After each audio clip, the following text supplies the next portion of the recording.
Well, good evening, everyone, and welcome back here to the Launchpad. If you're new, welcome. My name's Zach. I'm the host here at the Launchpad. And here at the pad, we cover everything space, space flight, space engineering, and the future of space. And we are so glad that you are joining us tonight for our live launch coverage of Rocket Lab's return to flight. It's a little chilly up here. We're going to dive into some of the info about the rocket, but before we get started, let us know in the chat where you are watching from. If this is your first time joining us, take a moment, engage that subscribe button, and like the video. It really does help YouTube just know that you want to help share this out to more people, and it's a great way to support the channel in a free way, and we invite you to do that. As always, here on the Launchpad, if you have questions, you can send those in the chat using hashtag AskTLP, or you can tag us at the Launchpad, and that's a great way to connect, and we'll try to answer those questions through some of the lulls of the broadcast or as we're waiting for Rocket Lab to get started here. They should be going live in about 5 minutes, not even, so we're going to very quickly run through the stats of today. We're going to be launching from Complex 1 in New Zealand on Pad A of Rocket Lab's main facility. The customer is the United States Space Force when we're launching on that Electron rocket. This is the 21st Electron. Now, Rocket Lab is not going to attempt recovery tonight. They're just doing a return to flight, proving they got their issues fixed and going from there. And why I say return to flight is this mission follows the previous mission running out of tows a couple months ago, which experienced a failure during its second stage, getting into orbit, which resulted in a loss of the mission. They've taken a few months to get ready, and they seem to be ready to go. And we're going to go from there. But they're going to be launching for it. There's no recovery, as I said. They're launching into a 600-kilometer circular low Earth orbit at an inclination of 37 degrees. Does look as Rocket Lab has gone live. So we're going to pull it up and wait for them to get started here. But keep sending in those questions. We'll be answering them live as the stream goes on. Generally, we see these missions take about an hour with Rocket Lab, so we'll be keeping an eye on that. 90% clear weather, so we're 90% go for launch as they have gone through their progress of getting ready for launch tonight. We keep hearing goes from them. They have fueled the rocket and they're ready to go. This is going to be the 71st orbital launch of 2021. It is a very busy year, so we're excited to be bringing you all of these launches live, so make sure you've engaged that so you never miss another live launch. We don't just cover the big ones, we try to cover the small ones as well. If there's a live feed, we try to bring it to you. Let's see who's joining us in the chat here. I know we've got Joe in there. If you guys haven't yet joined our Discord, the link is in the description, and you can join us there. We're all hanging out in the live comms. That's a great way to join our community and get to hang out and chat all the time and answer those questions. Also, make sure you follow us on Twitter to stay up to date with late-breaking space news as it happens. I'm going to say your name wrong, and I apologize. Hassan? Do you ask where we're watching from? Yeah, let us know where you're watching from. We got Chattanooga, Tennessee. I'm up in Canada. I know we've got Marcus, who is in New Jersey. People all over the world tuning in, and love to hear where you guys are joining us from. Third time joining. Great to see you. Welcome. Good to see you, Golden. Thanks for hanging out. Before we get started, take a moment, answer that quick poll in the chat. Do you think this will be a successful launch and deployment? Right now we're sitting at 96% yes, 4% no. Love to hear your thoughts. But Rocket Lab spent a lot of time going through this. Peter Beck was pretty open with their process of getting ready for knowing what's going on. And we're just waiting to see them knowing they have fixed that issue. They have not slowed down their rocket factory, though, as Peter has confirmed that they have a factory full of Electrons ready to go, so they will have a very busy second half of this year. We've got Hectic in Austin, Texas, almost in Central California. Welcome. Take a moment and you can share out the link, let people know. A lot of people didn't know this mission was happening, only publicly really announced about 24 hours ago, and they are going right for the beginning of their launch window here with expected liftoff in 20 minutes from now. Trevor is in Orange, New South Wales, Australia. Hello, Trevor. Good morning, maybe afternoon. It's probably later than that. I need to learn my time zones. But thanks for joining us here, people all over the world, and we're glad that you guys are here with us tonight. Rocket Lab's this is a dedicated mission for the United States Space Force, deploying a single research and development satellite into low Earth orbit on the Electron tonight. It's carrying the Monolith satellite, which is part of the test program for the United States Space Force. And it's to explore and demonstrate the use of deployable sensors, where sensors' mass is the substantial fraction of the total mass. So these are very large sensors that they are working with.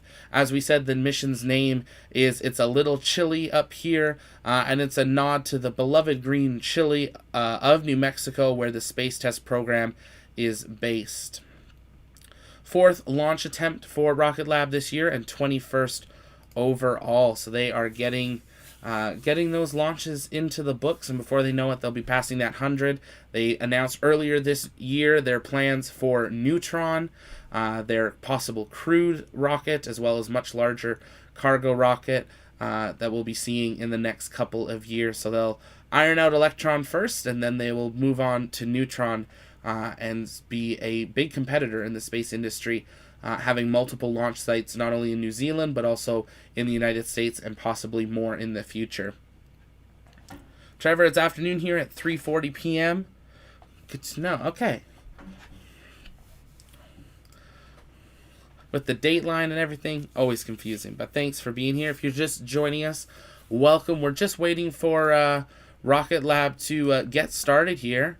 And just like that, they say the moment. So we're going to listen in here once they get started, hear an update on the rocket, and get that final T0 count as they get started for their return to flight of the Electron rocket.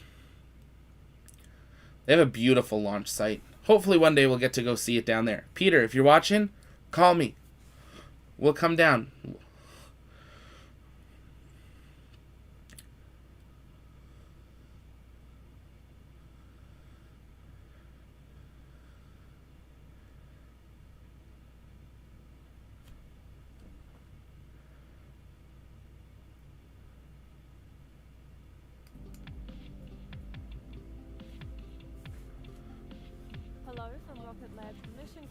Centre in Auckland, New Zealand, as we prepare for our next Electron mission from Launch Complex 1 on the Mahia Peninsula.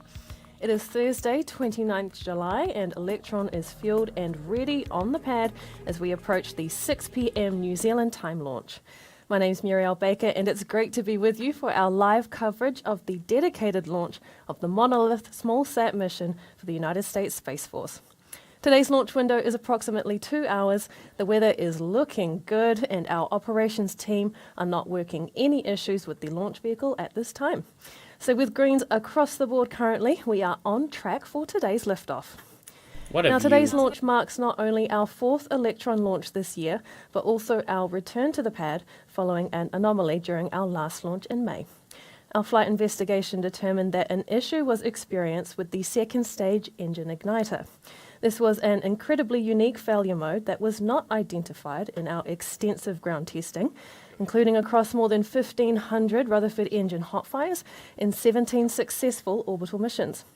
But with the issue now well understood and corrective measures in place, we are back on the pad today with an even more reliable launch vehicle. We're grateful for the ongoing support of the FAA and, of course, our customers while we worked through the issue, and we're excited to be back to flight today. So now on to today's mission, to launch a research and development satellite for the United States Space Force. The satellite on board Electron today is called Monolith, and it has been designed to test how small spacecraft can support large deployable sensors. The data from this test payload aims to determine whether small satellite buses can be used in future for deployable sensors such as weather satellites, thereby reducing cost, time, and complexity. The mission has been affectionately called It's a Little Chile Up Here, as a hat tip to the beloved green Chile of New Mexico, where the Space Force's space test program is based. This research and development mission for the Space Test Program follows on from a previous Electron launch in May 2019 called That's a Funny Looking Cactus, which deployed 3 other 3D satellites for the STP. Now, these types of space missions flown by the Space Test Program validate 6 fascinating and new technologies that modernize life on Earth and help us learn more about the universe. Early experiments that led to the establishment of the satellites that provide GPS around the world were projects launched by the Space Test Program, and we're thrilled to be partnering with this innovative division once again. Let's check back in now on launch operations and take you through our talented team of operators in mission control.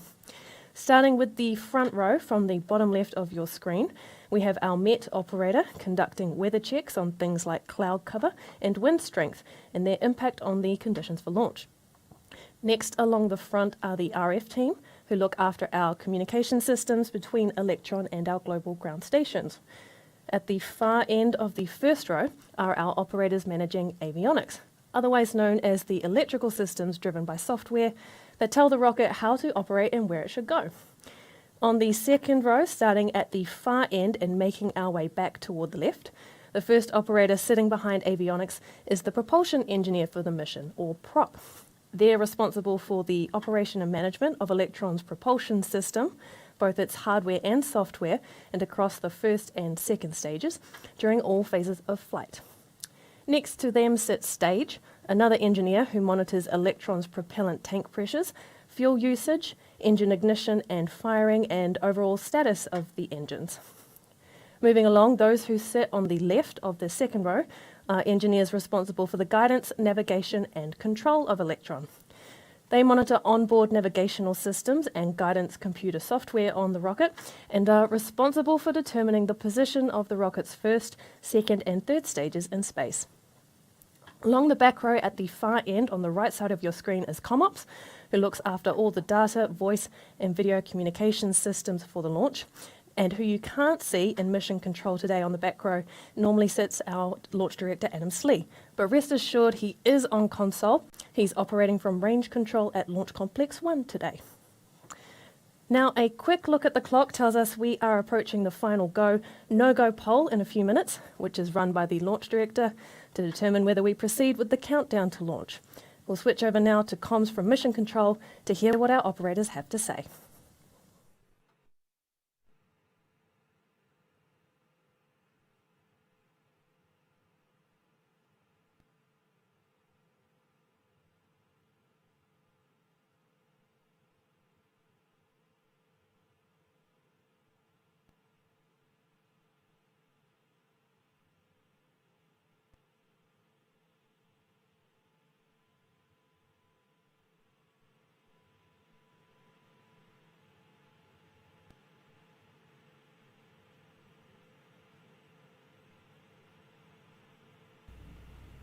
So we're just listening in for that go, no go to really enter that final part of the count. On mission.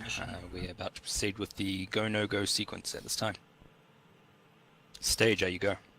Stages go. Avionics. Avionics is go. GNC. GNC is go. Beacon. Beacon is go. T1. T1 is go. GC. GC is go. PLS. PLS is go. RSO. RSO is go. MET. Met is go. MM. MM is go. LD sub. LD sub is go.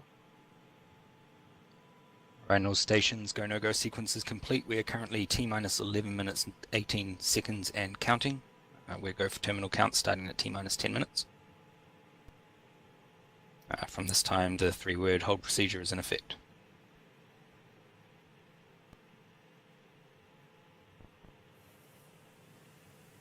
So great to hear that they're going to... We have confirmation from Mission Control that all systems are healthy and we are green for today's launch. The T0 liftoff time remains 6 p.m. New Zealand local time or 6 a.m. UTC. For those of you with an eye for detail, you will have noticed that Electron is not sporting its red stripes for today's mission, which means that this is not a recovery launch. We are, though, planning another recovery test later this year as part of our program to make Electron a reusable launch vehicle. But today is not that day. We did, however, bring Electron's first stage back to Earth under a parachute on our last mission. Here's a check-in with Peter Beck on what's next for the reusability program.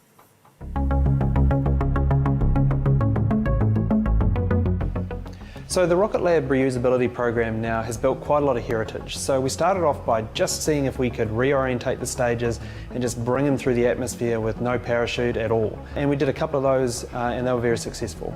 Then we started to actually do fully guided and also start using parachutes to slow the vehicle down. And we've done 2 of those in a row. So we did Flight 16 where we successfully splashed down the stage behind me in the ocean. And then more recently we just did Flight 20 where we made modifications to the stage and brought it back in even better condition. So the program is moving at breakneck speed, and I think we're getting very, very close to bringing in the helicopters and actually seeing if we can pluck one of these things out of the sky. So we let the atmosphere do all the work. Now the challenging part of that is that because the atmosphere is doing all the work, then the rocket experiences some pretty tough environments. But we've been able to mitigate those environments through various thermal protection systems and ride a shockwave all the way through the Earth's atmosphere and tuck in behind it to keep nice and cool. And at the right time, we start popping a parachute and start slowing the stage down. So once we got the 2 stages back, the first thing we do is ironically kind of cut them up. And the first stage, the Flight 16 that we brought back, we took all of the components out of it and started cutting up the tanks and understanding how the material properties were affected. And then on Flight 20, we've taken that one step further and we're actually taken the engines out. And those engines will be hot fired down at the engine test cell to validate their life and their performance through re-entry and reusability. All the learnings that we're taking from Electron are directly being applied to the development of Neutron.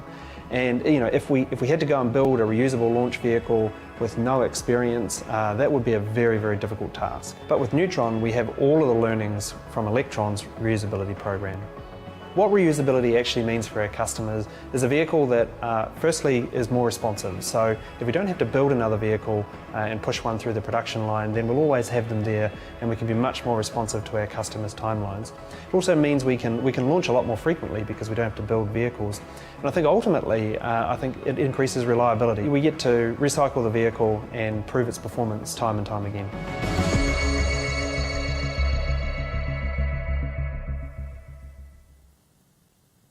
Now back safe and sound in our production complex, the team is applying what they learnt from that mission to our next recovery attempt later this year. As soon as we can, we'll let you know when that next one is taking place.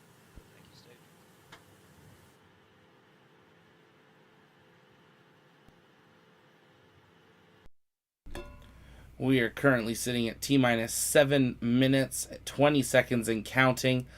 For Electron 21, it's a little chilly up here. Electron's return to flight mission here tonight. Electron is the world's favorite black rocket, but as you see it right now, it does have those 2 white stripes because it is fully fueled and ready to go. That is ice, the buildup that you are seeing on it as it prepares for its mission. But before we get too deep into the count, where we'll listen in exclusively and uninterrupted, let us know if you have any last questions in the chat.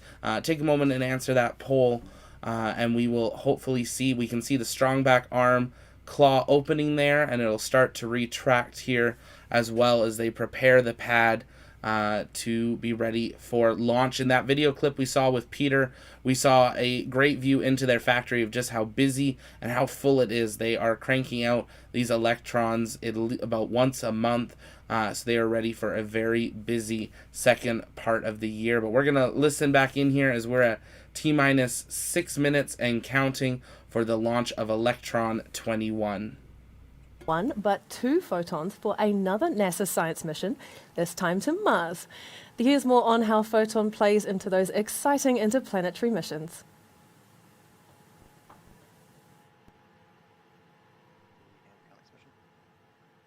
Avionics LD. Avionics terminal checks are complete. Thank you, Avionics.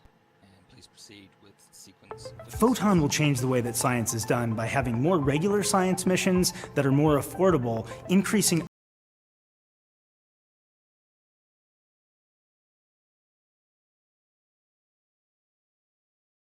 Photon's a really unique platform, so it's able to be configured into a low Earth orbit configuration to do really important low Earth orbit missions, but also we can juice it up and take it to far destinations, whether it be the moon or other planets or even further out.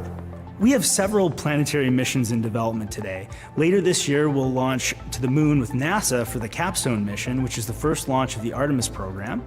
Then we'll move on to Mars with 2 spacecraft for the NASA Escapade mission. And we've also announced a privately funded mission to Venus to search for life in the atmosphere. Oh, I love Venus the most, for sure. I mean, Mars is great and all, and the moon's pretty awesome, but Venus has the potential for life.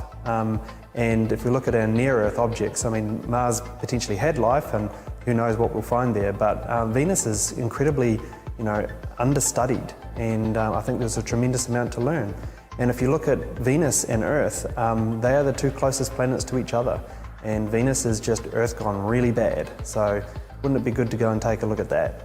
Photon is a very flexible spacecraft. It's not designed as a standard or commodity bus. Every aspect of Photon is configurable for the mission, from the propellant tank sizing to the selection of engine or the communication systems. This allows us to meet the challenging requirements of these various different missions.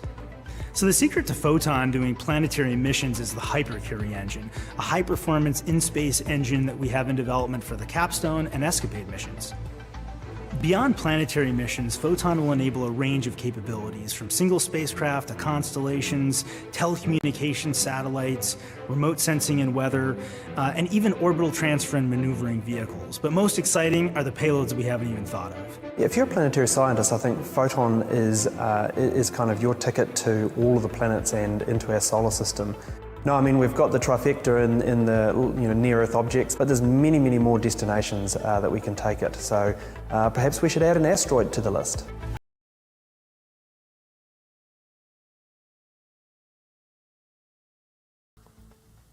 There's never a dull moment here at Rocket Lab, and we can't wait to visit many more destinations in our solar system. But back to today's mission, and we're not far away now from a critical point in the count, the switch to the auto sequence in the lead up to launch. We have finished loading Electron with liquid oxygen, and at T-minus 2 minutes, Electron's flight computer will take over the final phase of the countdown. Shortly after that, at T-minus 1 minute, we can expect confirmation that the launch vehicle's first and second stages are pressurized for launch. And then finally, at T-minus 10 seconds, that all-important final countdown will start ahead of engine ignition. Let's hand over now to Mission Control and listen in on the final moments until liftoff. This time I can confirm LDs go for launch. Right, T-minus 2 minutes and 30 seconds. They're progressing in a count. They are currently go for flight. Weather is looking good. Yeah, there's that 2-minute warning, as we always do. Let us know in the chat. Go, no go. We always get our team and crew polled as well as we prepare for Electron to lift off from Pad A at Launch Complex 1 at Rocket Lab's New Zealand base. Vehicles on internal power. And they're on internal power now. T-minus 1 minute 50 seconds and counting.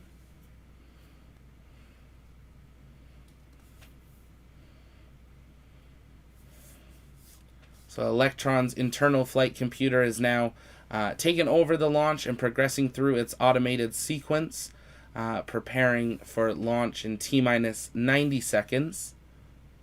Box load complete, system in recirculation. And they're fully fueled.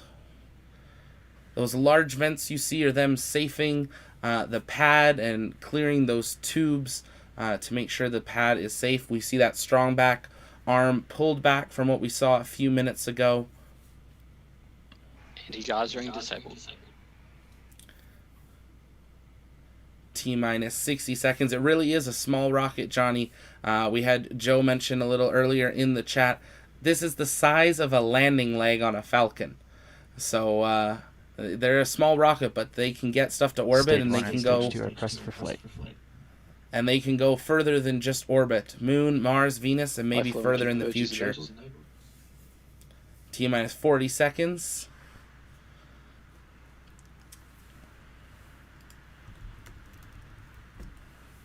Deluge is activated. You can see the water suppression system. Switch to a very far away camera. T-minus 20 seconds. T-minus 20 seconds.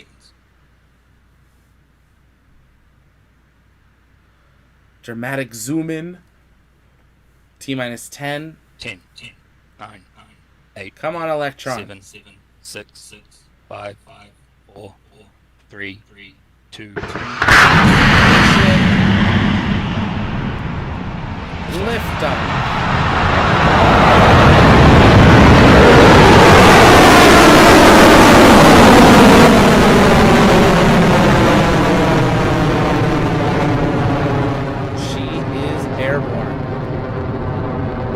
Plus 20 seconds.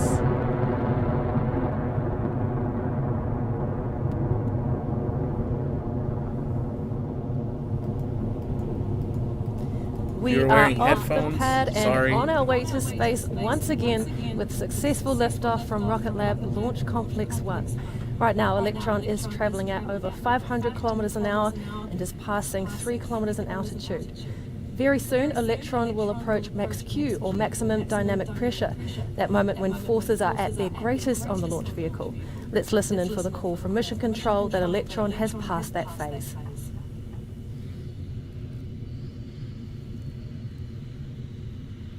Vehicle is supersonic. There's supersonic there. We're coming up on that max Q Approaching call. max Q.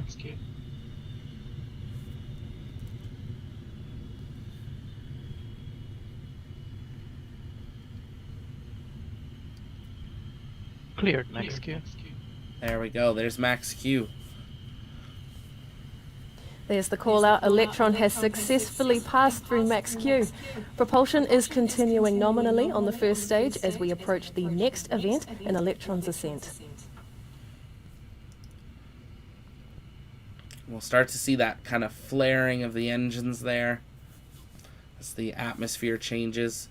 Already about to pass 30 kilometers. Altitude is 30 kilometers. Speed is 1.3 kilometers per second.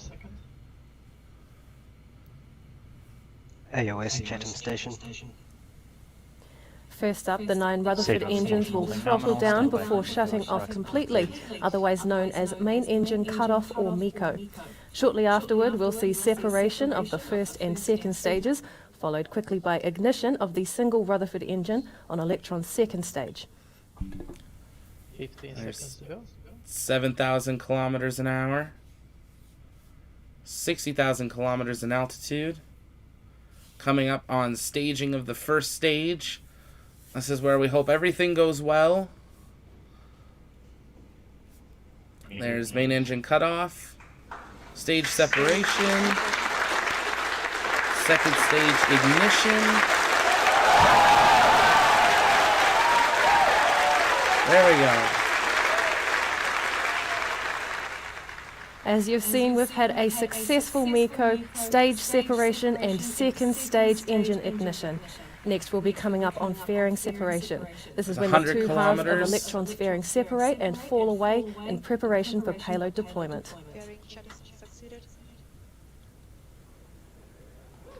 Hopefully get a view. And there it is, you Might saw a not. flash of it on your screen. The fairing has separated, clearing the way for payload deployment coming up in approximately 50 minutes from now. Meanwhile, stage 2 is continuing well to orbit, carrying the kick stage and the monolith satellite.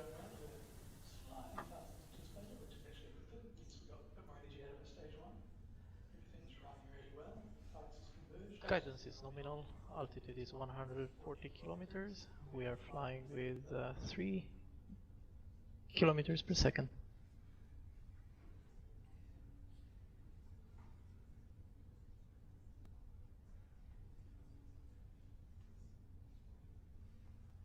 Coming up on 10,000 kilometers an hour, passing 155 kilometers in altitude.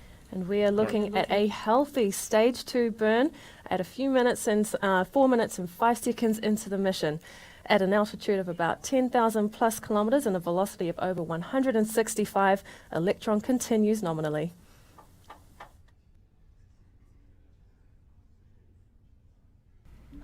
Got a little bit of time here until we have that battery hot swap. Very unique part of the Electron rocket. passing 110,000 kilometers an hour, 180 kilometers in altitude.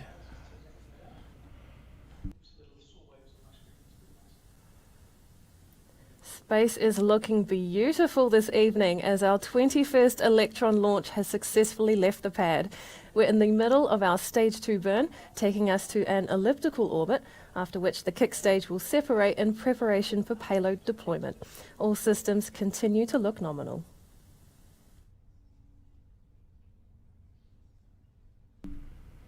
Just a beautiful view of the sun there coming, just peeking around the edge of the Earth there, lighting up that atmosphere of our very thin So for those of atmosphere you on just Earth. joining us on our 21st mission, you will have heard from Mission Control that everything is continuing nominally during our second stage burn.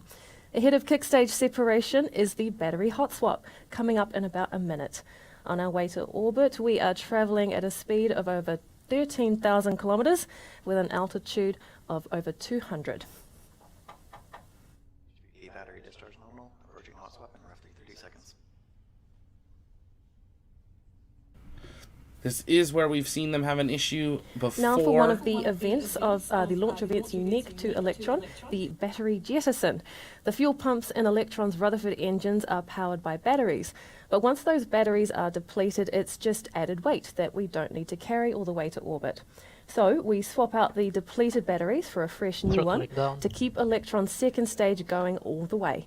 We call this maneuver battery hot swap, and it's coming up next. Confirmed.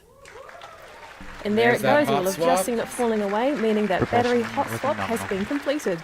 Around 2.5 minutes to go until the kick stage separates, setting us up for payload deployment later in the hour.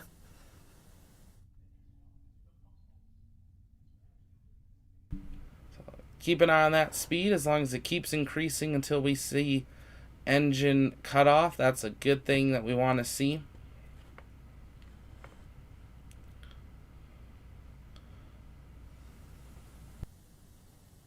What we're looking at on your screen there is the glowing hot vacuum optimized nozzle for the Rutherford engine on Electron's second stage. It's the same base engine that we use 9 of on the first stage to do most of the heavy lifting. But when we're in space, we only need one. The vacuum optimized nozzle extension allows us to match the pressure of the environment, unlocking some 5,800 pounds of thrust. So we have passed the 2 critical failure points that they've had before. So that is good. They've also had 19 other successful missions. So they're well on their way. Next up is that kick stage separation. We're at T plus 7 minutes and 30 seconds. About to pass 20,000 kilometers an hour, 257 kilometers in altitude.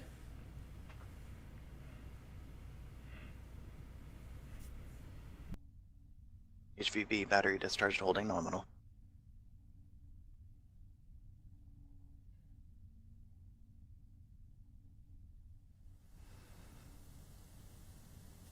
Electron's second stage is now approaching SECO, or second engine cutoff. Much like main engine cutoff, the stage 2 Rutherford will throttle down before the kick stage separates ahead of payload deployment. We are now 8 minutes and 13 seconds into flight, and everything is looking great for payload deployment in approximately 45 minutes. Guidance is in terminal, 20 seconds remaining.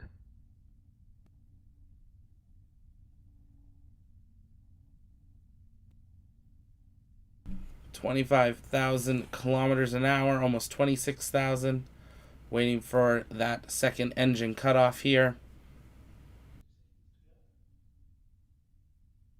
Stage 2 shutdown. And there we go.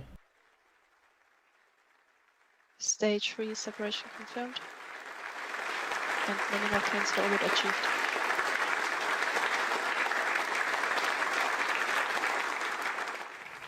And that confirms Electron's second stage engine has shut down and the kick stage and second stage have separated. So the kick stage will now enter what we call a coasting phase while it's in an elliptical orbit before its Curie engine ignites to circularize the orbit ahead of payload deployment. Now, we won't have a live video feed from Electron of payload deployment on this mission, but we will stay with you on this webcast to bring you a simulated view of that happening. We'll take a bit of a break on the webcast now, but we'll be back with you closer to payload deployment to listen in on those final moments from mission control. Payload deployment is expected to take place at about T plus 52 minutes, so we'll see you back here then. And just like that, we'll have some of those favorite space tunes that we all love from Everyday Astronaut that Rocket Lab uses. And we are waiting for that Curie burn and then payload deployment in about, as I said, about 45 minutes. Because this is U.S. Space Force, they don't generally show them, which is what she was saying as well. But we'll be staying live to make sure that we hear confirmation of that deployment, answering your questions as well. So if you have any questions, you can drop those in the chat. They can be about Electron, Rocket Lab, or anything space, and we will answer those. Have a good night, Hectic. Thanks for jumping in. We will see you on the next one. We may pull up a replay here in a little bit as well.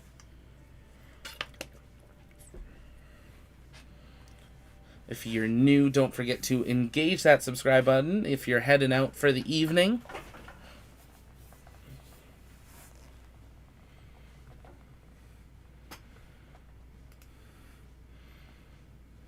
Mm-hmm.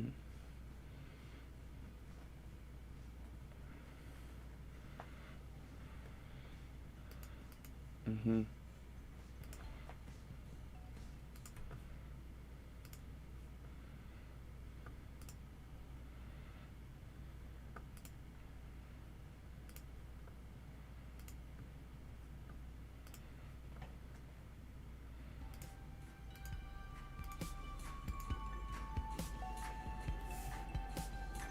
Hey, thanks, Andrew. Absolutely. Glad we were able to bring this to you guys. Very excited to see that they have made it back to orbit with a successful launch of the Electron rockets. And now we just have to wait for that payload deployment. But that's, generally speaking, the easy part of launching a rocket. It's you're just dropping something off. But they do have that little Curie burn left to do in about, probably about 35-40 minutes from now. And then a little bit more coast before they do payload deployment. As you can see, they launched quite eastwardly, a little bit to the north there. From today's launch, we've seen some polar orbits with Electron, but this one's moving pretty much straight east there into that inclination. That'll bring it up over the Panama Canal and through the Cuba and Haiti and all those places, before heading on over to Europe. Those orange circles you see are where they have some of their ground stations and things there that they'll be communicating with as well.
Welcome back to the webcast of Rocket Lab's 21st Electron mission. It's a little chilly up here. If you're just joining us, we have had a successful liftoff and Electron's kick stage is now in an elliptical orbit around Earth. We're coming up to the Curie engine ignition on the kick stage. It's the small but mighty 3D printed engine that maneuvers the kick stage into a circular orbit in preparation for payload deployment.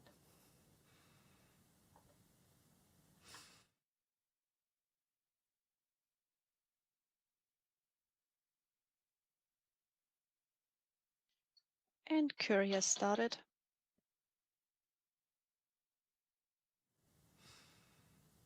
And there you have it, the Curie engine has ignited and the burn is underway to circularize our orbit. This burn has a planned duration of about 50 seconds, so let's listen in to hear for a successful engine cutoff after that.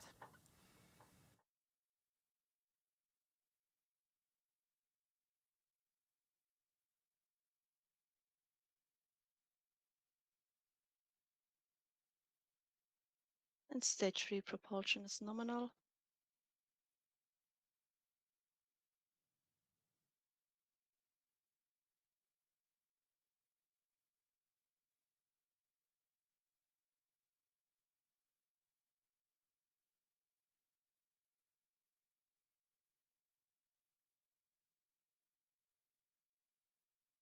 Stage 3 propulsion is holding nominal.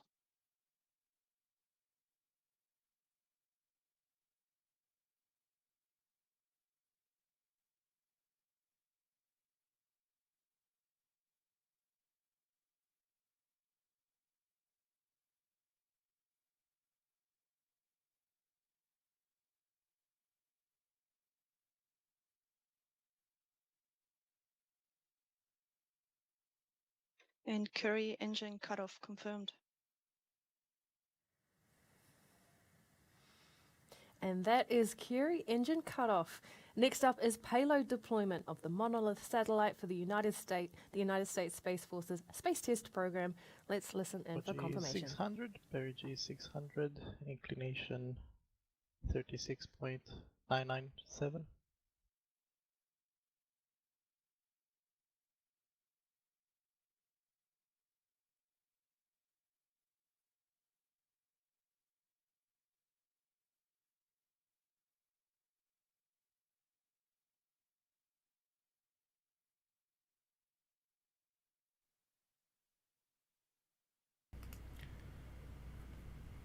And we are just awaiting that payload deployment confirmation. We won't have any live views.